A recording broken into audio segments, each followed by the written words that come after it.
বৈঠার ছন্দে ছুটে চলা নৌকা, তীর জুড়ে হাজারো মানুষের উল্লাস, উৎসবের আমেজ গোটা এলাকায়। বাংলার হাওর নদীর সঙ্গে মিশে আছে গ্রামীণ জীবনের প্রাণের খেলা নৌকাবাইজ। হবিগঞ্জের বানিয়াচং উপজেলার নয়াগাঁও হাওরে অনুষ্ঠিত হল ঐতিহ্যবাহী নৌকাবাইজ প্রতিযোগিতা।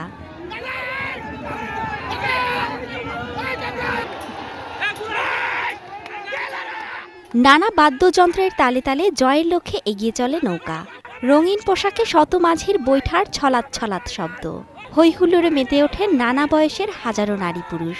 লাইভে ফার্স্ট টাইম দেখতেছি, ভালোই লাগতেছে এন্ড আশা করি নেক্সট টাইম যখন হবে আরো বেশি কিছু হবে। প্রতি বছর যদি আয়োজন করে আমাদের মতো সাধারণ জনগণ, সাধারণ পাবলিক অনেক আনন্দিত হবে। আমরা অনেক বছর পরে নৌকা মাছ দেখতে ভালো লাগতেছে। শহীদ প্রেসিডেন্ট জিয়াউর রহমানের স্মরণে নয়াগাঁও গ্রামবাসী আয়োজন করেছেন এই নৌকাবাইজ প্রতিযোগিতা। আগামীতেও এই ধারা অব্যাহত রাখার প্রত্যাশা তাদের। আমরা যে পরিমাণে দর্শক আশা করছিলাম এর চেয়ে বিপুল পরিমাণে হয়েছে। আমরা মনে করি যে গ্রাম বাংলার এই ঐতিহ্য যদি আমরা ধরে রাখতে পারি তাহলে আমরা জনগণকে বা দর্শককে আনন্দ দেওয়ার একটা সুযোগ আমরা পাবো।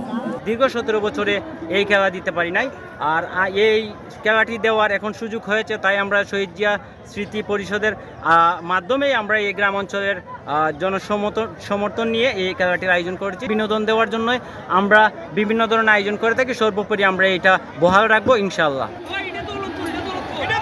প্রতিযোগিতায় 8টি নৌকা অংশ নেয়। এর মধ্যে জয়লাভ করে দৌলতপুর গ্রামের নৌকা। শেষে বিজয়ী নৌকার মাঝিদের হাতে পুরস্কার তুলে দেন অতিথিরা। Mithila Anjum, star news.